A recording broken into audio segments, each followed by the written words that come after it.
everyone, and welcome to the Green 19 podcast. I'm Dominique Yates. I'm joined by Ryan Wood and Tom Silverstein. Hope everyone had a Merry Christmas and Happy Holidays. And Ryan, you just let us know you were thrilled to do this podcast the day after Christmas. Guys, what freaking day is this? Seriously, with all these Saturday games, short weeks, Christmas, I'm lost on the calendar right now. I am too, but hey, I guess it's really weird. I'm here though. Back Saturday games. Yeah. Everybody's filled with caffeine. That's right. Yeah. Spoon. So I have this one, and then I have the one that's hooked up to me through intravenous line. That's so true. Like, just need caffeine just going through. So we're going to need it, especially after yet another Saturday night game coming up. The Packers taking on the Ravens. Interesting going into the game already because the Packers have already clinched a spot in the playoffs after the Christmas night game where the Vikings defense just played incredible and shut down the Detroit Lions. And guys, I don't even know if you want to kind of just jump on to that, just kind of thoughts after you saw that and just, I guess, thoughts on for the Packers. You know, Ryan, you want to kind of start us off, just kind of thoughts on what's even in store with these next two games with the Packers. Yeah, I had the game on like it did the other games, just, you know, background noise. None of the three games were particularly good on Christmas. It was kind of a dud of a triple header, but it was on, and, you know, the Lions were not playing well, and the Vikings weren't playing all that well either, but they were ahead, and it didn't really get my attention until kind of fourth quarter. Like, wait a second, did the Packers clinch if the Lions lose? Because I didn't think the Lions were going to lose. And then it's like, sure enough, yeah, it's like, wow, what a Merry Christmas gift Dan Campbell's giving to Matt LaFleur there, right? Now, I think where that could hurt them, though, is in the division because the Lions being out of it, you know, the path, the reason the NFC North was still attainable was because the Packers had two very winnable games, two games they'd be favored to play in. Obviously, this week, Lamar Jackson being doubtful, they're going to be favored against the Ravens at home. And then on the road at J.J. McCarthy's place, which I still think is a game that they should win, even though the Vikings are playing better. We'll see if J.J. McCarthy actually plays in that game. He didn't on Christmas. But the Bears have two difficult games left at San Francisco, and then you would think at home against a Lions team that throttled them by about 1 million points in week 2, although that was very different times. With the Lions out of it, I just if any guys are borderline injured, they're not playing, and that's a very, very banged up roster. So I think it hurts the Packers there, but it clinched them a playoff spot. Yeah, Spoon. Yeah. So as far as now with the Packers already in the playoffs, do you think it should change how they go about things? When you know we talked about the Josh Jacobs of the world being injured and so on and so forth. Do you think it should change things, or do you think they should still play as is and try to get some momentum heading into playoffs? Well, it puts LaFleur in a little bit of a pickle because, you know, you could roll the dice and keep Josh Jacobs out. You could, you know, definitely keep Zach Tom out. You could even think about maybe not having Malik Willis, because I think Jordan Love's going to play. I just think he practiced all week. It's rare you see a guy who practices all week and then isn't cleared. I could be wrong, you know, that could change, but it's sure trending towards him playing. You know, I would think about it if I were him, because, but on the other hand, you're still in the NFC race. So I'm not NFC North race. So I'm not sure I would do anything until I know what happened between the Bears and the 49ers. If there's a borderline guy this week, I wouldn't play him. I would hold off, but from Jordan Love's standpoint, you got to play him. It's a game you need to win. You still have a chance to get a home game. Then you make your decision about the final week. You know, even if, I guess if Chicago loses, then you have to play like you're playing for the division. I sort of bet that LaFleur would rather have them lose or the Bears win, so the division was decided and he could rest everybody in the final week and get them healthy and then go play in Chicago. But, you know, it's it's funny. That's how it's going to go. But he has to play to win on Saturday. Yeah. Ryan, are you kind of in the same mindset? Yeah, that the thing is, because of the way the schedule is this week, I don't know what day it is, but I know the Bears go to San Francisco a night, Sunday night football after the Packers Ravens game. So Matt LaFleur does not have the luxury of knowing, okay, is the NFC North going to be on the line this week or not? It might not be if the Bears win that game. I think it's very rare for teams to completely shut it down with 2 weeks to go in the regular season. So I wouldn't expect that. We did see in Chicago Matt LaFleur or running back Ben Simmons or whoever it was make kind of a business decision with Josh Jacobs after that fumble. He didn't come back. And Emmanuel Wilson played very, very, very well in his place, which meant they didn't need to put Josh Jacobs, who is clearly injured, back on the field. And he can play through this injury, but if you just look at the final number, Emmanuel Wilson averaged double yards per carry as Josh Jacobs in Chicago. That knee is not great. So that tells me that they're willing to at least entertain the idea of of limiting Josh Jacobs. He's off the injury report, so he'll play. But that's a possibility against the Ravens. So guys like that, maybe, and Evan Williams, that'll be an interesting one, obviously. Zach Tom, guys that are playing through stuff. But they have to play this game to win. And if they are still alive in the NFC North when they go to Minnesota, they have to play that game to win. The difference between not just getting the NFC North title, but a home playoff game in the first round or being on the road, even if it's going to Chicago, where I think they'll feel very confident, that's a big enough difference to you got to play the game to win. Yeah, so it's going to be interesting in this game in terms of who plays and who doesn't. Not even so much because of the injuries, but it seems like there's an illness running through the locker room right now. So it is kind of that time of the year, too, where you see guys get sick and different things of that nature. So, again, that's something that I do really have an eye out on, and we'll see who's feeling healthy, even with Bo Melton. Christian Watson had the illness, Sean Ryan. There's been a bunch of other guys. So, 7 guys are questionable right now and 2 ruled out, which was, John Williams and Christian Welch. So when you look at this Ravens team, I am just kind of curious about them because, they have so much talent. And those are one of the teams that I thought would have a say in who would win a Super Bowl this year, especially I thought they would probably get out of the AFC. It might be them or the Bills. Did you pick them or did you pick the Bills, Dom? I went Bills. Yeah. Okay. I took the Ravens. You went Ravens? Yeah. So I picked the Ravens. One of us had to. They were a favorite. Yeah. I picked the Ravens last year to get out of the AFC, and then seeing how it played out, I was like, well, okay, I can't pick them to get to a Super Bowl until I actually see them do it. So that was why I went Bills, and that doesn't look like a very smart pick either right now. But even though they're still kind of in the so mix. Hey, kudos to you. Chiefs. Hey, it is what it is. That's the beauty of preseason predictions. We have no idea what's going to happen at the end of the year. But Spoon, I'll get your thoughts. What do you kind of make of this Ravens team? And I know they had the injuries and with Lamar, but just how they couldn't put it together really this year. Well, Lamar Jackson has a lot to do with it. He's been really banged up all year. Had an ankle earlier in the year. He's dealing with a back contusion. I think he had just come back and thrown for 4 touchdowns the week prior, and then he gets his back kneed, and that's just been a recipe for disaster for them to not have their quarterback. The Packers know what that's like. It was like last year where it was an uphill climb the entire year. Even when Jordan Love was playing, it was an uphill climb.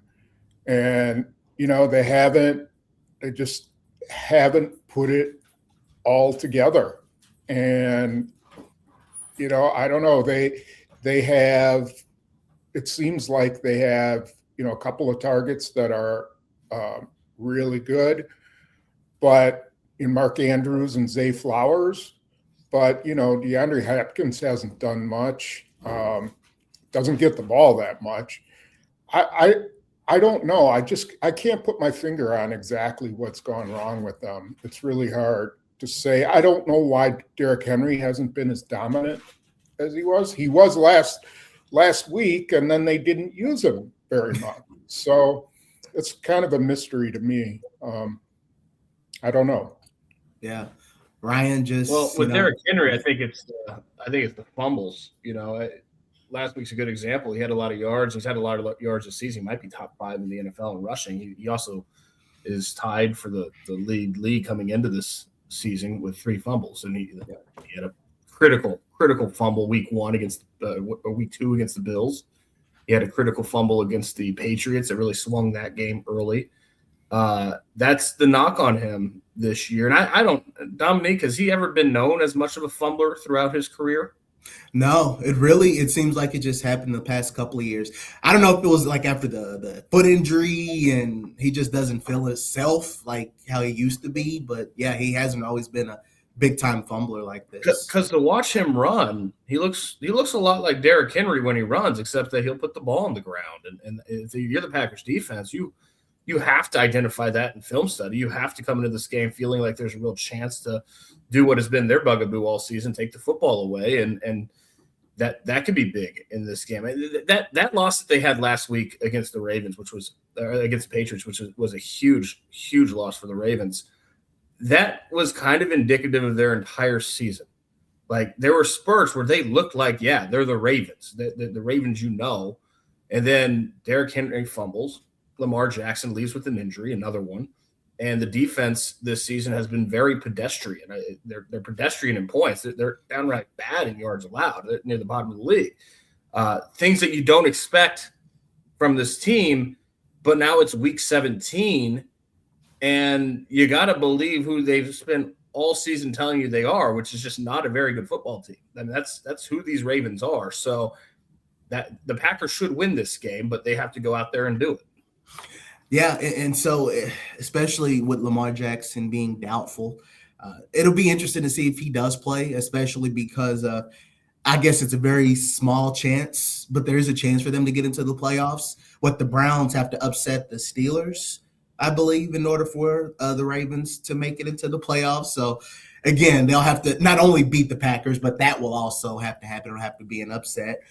So who knows if he'll play them. But then you throw in Tyler Huntley, who is the backup quarterback. Spoon and, Ryan, just you guys. Obviously, I know we don't follow or watch the Ravens that often. So I don't know if you've been able to see anything from Tyler Huntley. I'll let you start it off, Spoon. I've seen Tyler Huntley. I saw him nearly beat the Packers single-handedly. It's true, yeah. 4 years ago. He was a thorn in their side. That if the Ravens don't go for 2 with the score 31-30 with I forgot how many seconds were left in the game, and if 30, right?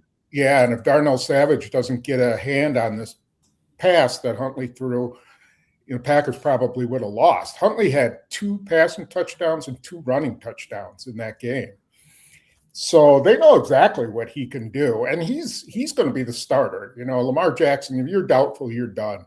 The only way it would change is if they upgraded him today. So it's Huntley, but I don't think their offense changes that much. I think you got a better chance of forcing Tyler Huntley into mistakes than you would. I mean, Lamar Jackson doesn't throw that many interceptions.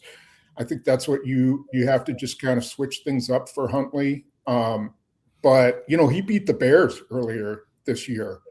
So I wouldn't rest if I was getting ready to face him. Now maybe he's not the same guy he was 4 years ago, but he's still a threat. And they're going to be stacked to stop Derrick Henry. That's going to be their offense. So there's going to be opportunities for Huntley. Yeah. Ryan? What isn't the same as 4 years ago for sure is this Packers defense. Even without Micah Parsons, this is a better defense than that 2021 version, which I remember that game very well because I was grounded with COVID. I got COVID that week and I didn't go to Baltimore. So I watched that game from Green Bay. What a time. Yeah, everything Spoon said is dead on accurate. Great memory Spoon. He absolutely put that team in a position to win. Darnell Savage, of all people, made a huge play at the end to prevent that win. But the Packers defense now is a lot better than the Packers defense then. Now, Tyler Huntley is one of those backup quarterbacks, much like Malik Willis, who can make plays. You know, there's a dearth of good quarterback play in this league, but the Ravens have a good situation. They're one of the select few, right along with the Packers, that have a number two that can go in there and put you in position to win. The difference between him and Malik Willis, as Spoon attested to, is that when Malik Willis comes on the field, it's an entirely different schematic offense than what the Packers run with Jordan Love. It's not between Lamar Jackson and Tyler Huntley. They run, as Matt LaFleur said this week, they run their stuff. So I think that helps the Packers in terms of an advantage in preparation, because they're preparing for the same offense. As good as Malik Willis was in Chicago, and he was good, he made a lot of plays. There's no question that it's more difficult when you're running something entirely different and foreign to your scheme with your backup quarterback or your starting quarterback that a defense hasn't prepared for all week. I mean, that was a huge advantage for Malik Willis in that Packers offense once Jordan Love left with the concussion. So that doesn't exist for Baltimore. It would be their offense, whether it's Lamar Jackson or this week Tyler Huntley. Yeah, it does. It makes you wonder, though, when you look at this Ravens season, and as far as what Huntley, and you both just made the point of, the offense doesn't change. And Huntley is a capable quarterback, even though he is a backup. While he's not Lamar Jackson, it does make you wonder some of those games throughout the season, if they had Huntley instead of a less than 100% Lamar Jackson, maybe it could have been a difference. And I think that's the one thing you got to watch with backup quarterbacks, too. It's like, yeah, you know, they still try to read the offenses and everything that the coaches do, but sometimes they just let it loose. Like, they just let it rip. So you see, like, DeAndre Hopkins, he hasn't had as many targets and hasn't been in sync with Lamar, but in the last game, Huntley was looking for Hopkins. So you just might see a guy like, I don't care who's out there on the field. I don't have any connections or buddies. I'm just going to throw it to everyone. So I'm going to be interested in watching how the Packers will just try to play defense, play solid, stay into their assignments, and how they will kind of go about this game with the Ravens offense. I was thinking about something because you guys just talked about Malik Willis and Spoon earlier this week, I believe. Again, like Ryan said, who knows when the days are. You asked LaFleur about, why didn't they use Malik much? What did you kind of make of those comments and just kind of the thoughts on it? Well, I understood what he was saying, which is that we have a franchise quarterback. We don't want to take him off the field. But I just, unless he was saving it for the playoffs or the stretch run, I just find it really hard to believe you couldn't bring him in for a series sometime in a game and just see how it goes. Just try it. I mean, he's right. They did try it at the end of last year against Chicago. I don't even remember how many plays it was. But, I think Saturday is a perfect time to do it. Love is a little banged up. Well, not banged up. That's a bad word to use for a concussion. He's coming off a concussion. Mm-hmm. There's no reason he has to play the entire game. I would give Willis a series in the red zone. If they get in the red zone, I would bring him in and just see what he can do. See if it changes anything. See if read how the Ravens play it, because you might want to do that in the playoffs. So this would be a really good opportunity to look and see what you can do with it, because the Ravens have prepared for it, and they prepare for it in practice every day with Lamar Jackson and Huntley. So they might not. So this is probably a good chance to play it against a defense that knows what you're doing. And I just think they have to incorporate him at some point, because it is the thing about it is the scheme itself really doesn't change, except that they limit the number of plays. They're almost all play action plays. And so he turns those play action plays into read option or zone read. And so he's got the ability to run. Jordan Love never runs with those play action. He just boots and walks away. But having that added runner and having those plays can really make things interesting. Yeah. Ryan, I know, and you've talked a lot about this too. And Ryan, I think you made the point of talking about like Malik might be one of your best 11. You could say offensively. So I don't know. Are you kind of in the same boat, and you'd be fascinated in seeing if the Packers threw him out there? Yeah, I mean, I got to give credit to Spoon for this idea because, it seemed very in the ethereal until he narrowed it down and said, what about the red zone? But it makes a lot of sense to me. And I don't think it's one of those things where, like, the first time they're in the red zone against the Ravens, they're going to put Malik Willis out there. I think that you still need to be able to finish drives in the red zone with your starting quarterback. That's still very, very important. But for sure, I'd like to see what it looks like if I'm the Packers, because that might be something that you do use in the playoffs. So if they get a lead, trot him out there. I wouldn't be so worried about showing it in a game that they might win anyway, just because I don't think at this point it'd be a shock to anyone that they play that they might put Malik Willis out there. He's played twice in extended minutes this season, and so the film is out there. He obviously played a lot last year. So you're not keeping a secret here if you're the Packers. So this would be a good opportunity to get a glimpse of it and to see if there is something there. Because if there is something there, you don't want to leave any somethings in your pocket. If you have a something, you want to make sure that you use it. And that might be a something, right? Especially for an offense that has lost multiple games this season, in large part because of poor red zone efficiency. I'm thinking Chicago, I'm thinking Carolina. That makes all the sense in the world to me. Yeah. I guess as another thing for you, Ryan, just when you look at this Packers team, you think that you kind of said you think they'll beat the Ravens. How do you think they get it done? When I say I think they'll beat the Ravens, let me be clear. That has a lot more to do with my thoughts on the Ravens than it does the Packers. Like I said, if a team has spent almost 4 months telling you they're just not very good, you got to believe them. I believe the Ravens at this point when they're telling me, it's not their year. It's a weird year for them. It's a down year. Maybe they'll reload, much like the Kansas City Chiefs this year. I think that they have a much better defense in 2021. I think their play style, their speed on the second and third level are much better than it was in that season. So against the backup quarterback, I'm with Spoon. I believe Jordan Love will play this week because he's practiced all week. They should have much more of their team together and on the field than the Ravens, and I think that's just a big advantage. Yeah, Spoon. So on the flip side, if the Packers, I guess if they win or if they lose the game, in your thoughts, what do you think it would be the reason? I sort of feel like they need to get Jordan Love going. I think they were trying to do that a little bit against the Bears.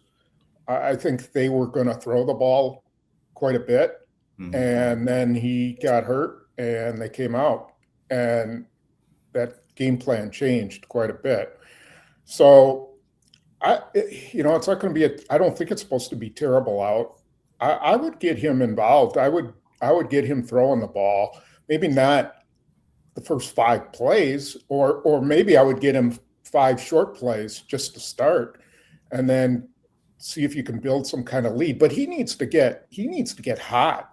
They got to have a hot quarterback going into the playoffs. If they want to win in Chicago, they got to have him playing his best. And so that's what I want to see. I think the Ravens are going to make a game of it. It may be a little bit of a referendum on John Harbaugh. So, 2 games left. They're really pretty much out of it. But, there's lots of talk of maybe this is Harbaugh's last year or maybe go somewhere else. I don't know. I'm interested to see how they come out and play, with what kind of spirit they come out and play with. Yeah. Spoon, to your point on Jordan Love, I agree. They need a hot quarterback. Every team needs their quarterback to be hot going to the playoffs.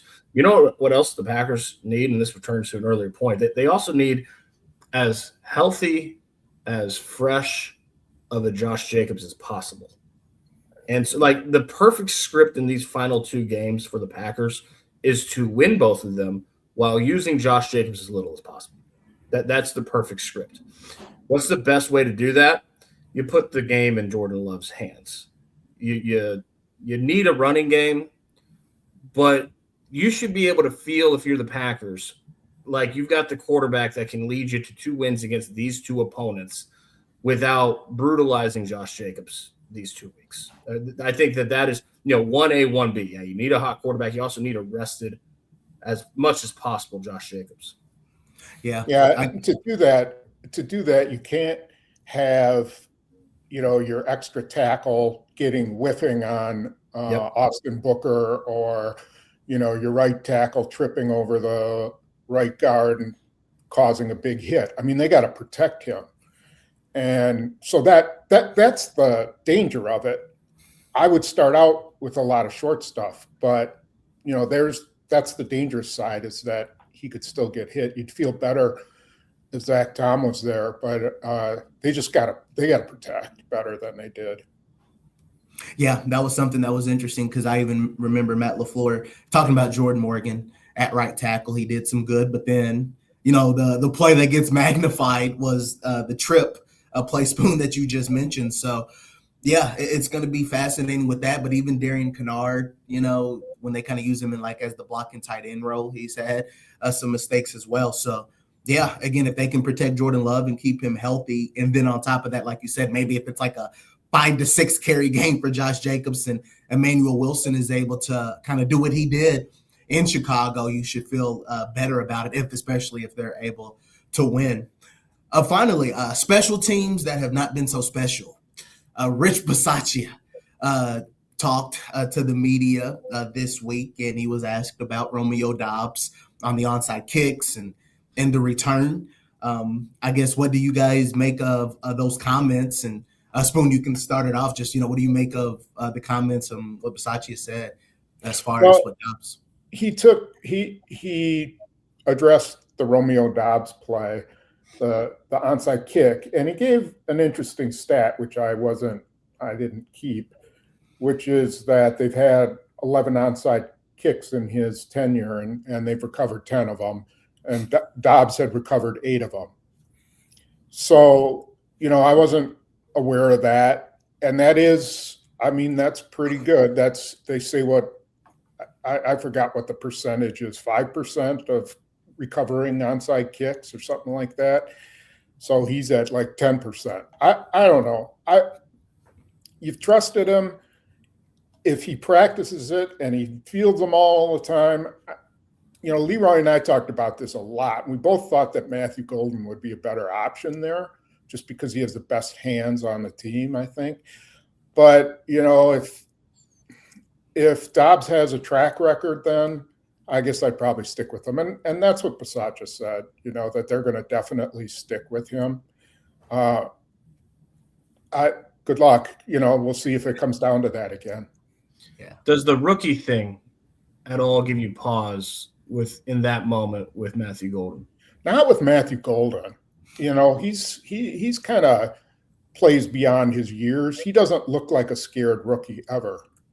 He doesn't look like a guy who's running the wrong route, or he comes back for the ball. We see him in contested situations where, he's better than most of their other receivers in contested situations, from what I've seen, especially on deep balls. So I think the guy's got uncanny hands, and I would put it to use.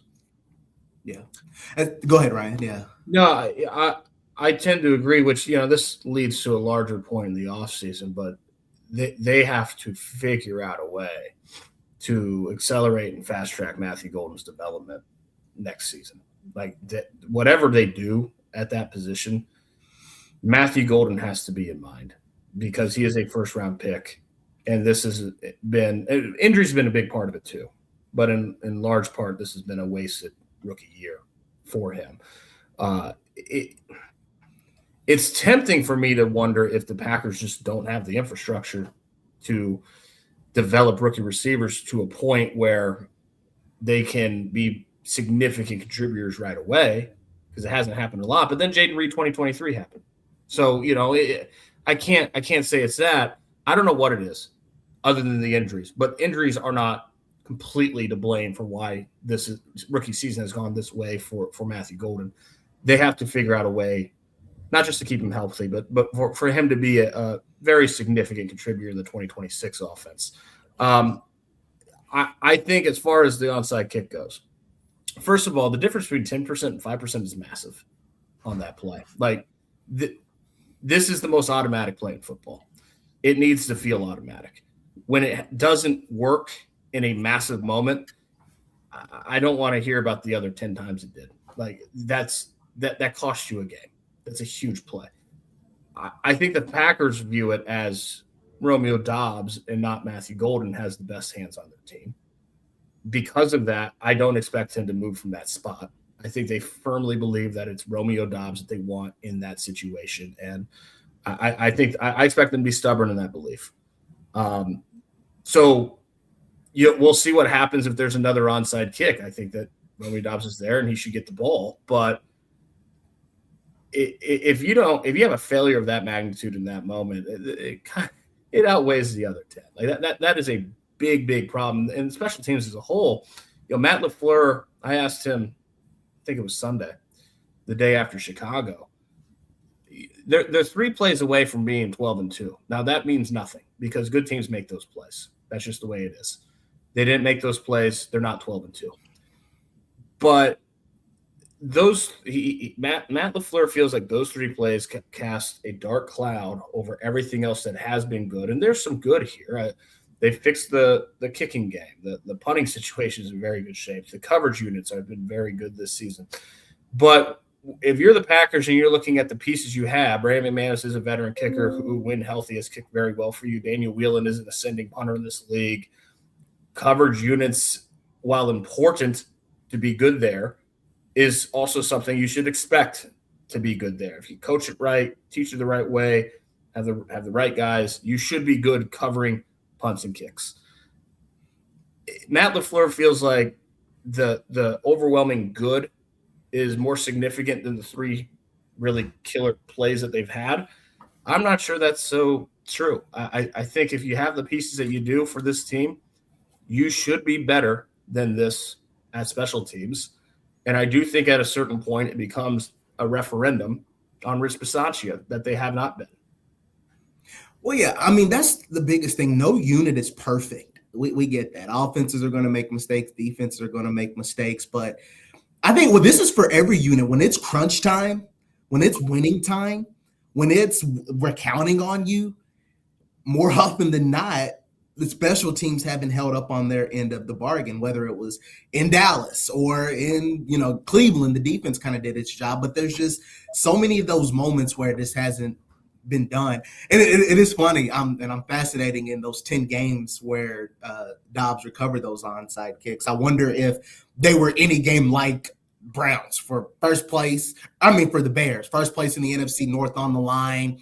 You know what I mean? It's a close game, all of those situations. I wonder what those other 10 games were, if it was anything even close to like that Bears game last week. And I think about even the Matthew Golden situation as far as on special teams. And, Ryan, you'd ask, would you like him out there?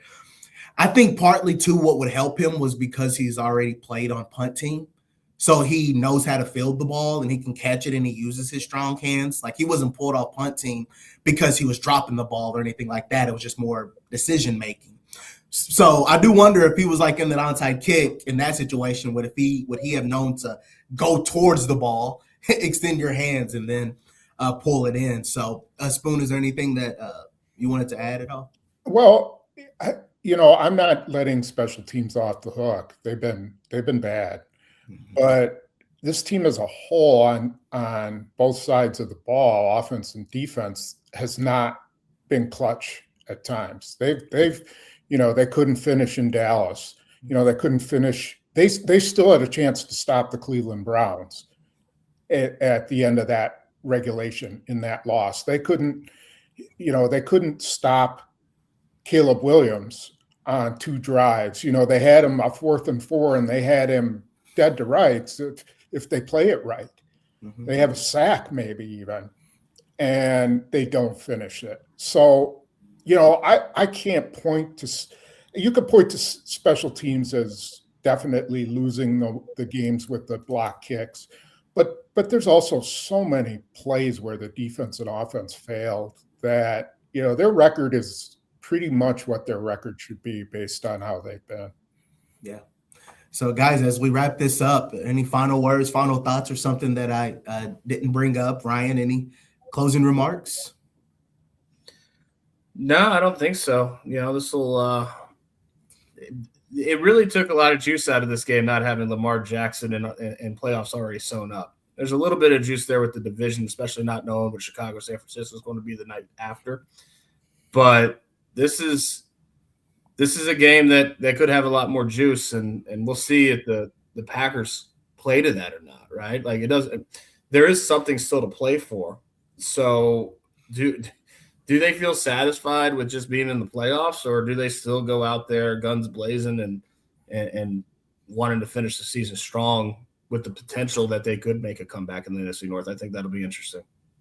I know it. I feel like this has just been the season we've covered backup quarterbacks. Like, we didn't get to see Joe Burrow when he came to Lambeau. We saw Jacoby Brissett, in Arizona, and now we probably won't see Lamar. So some of the bigger, better quarterbacks in the league we haven't been able to cover this season. But, oh well. I'm just being selfish. It would have been nice to see. Go ahead. You know what really interests me, and I know that this is not a Lions pod, this is a Packers pod. But what happened to the Lions this season, I think, is interesting because it's not like they weren't beat to hell last year with injuries. They were. But they were still the 1 seed in the NFC. Same thing happens this year. They miss the playoffs. They're eliminated before the final week. And what's the difference? Well, this year they're replacing 2 coordinators. Last year they had Ben Johnson, Aaron Glenn in place. And why that's interesting on a Packers pod, there's a lot of great pieces on that Packers defense. If they don't have Jeff Hafley next year, that will be a massive transition. The job that Jeff Hafley has done in these 2 years, right up there with Micah Parsons being alive and present for 14 games this season, it's the biggest reason why this Packers defense, when all the pieces are there, looks like one of the best in the league. That's kind of stuck in my mind, is just what a difference a coordinator can make. Oh, yeah. And I have a feeling we'll be talking more about Jeff Hafley in the coming weeks because, his name has been out there and has been circulating. So it'll be fascinating to kind of talk about that and think about if he does get a head coaching job, what route they might go, maybe DeMarcus Covington, or maybe they look outside or something. It's higher. Oh, yeah. It's huge. Oh, yeah. It's going to be big. So, Spoon, any final words or thoughts as we wrap up the show? Nope, I'm good. Good deal. All right, guys, thank you once again. Let's try to enjoy the rest of this Friday before Saturday night with the Packers hosting the Baltimore Ravens. And we'll look forward and we'll see what's to come. Even though the Packers have already clinched a playoff spot, we'll see how they manage these last 2 games of the regular season. So we thank you all for checking out the Green 19 podcast. For Ryan Wood, Tom Silverstein, I'm Dominique Yates.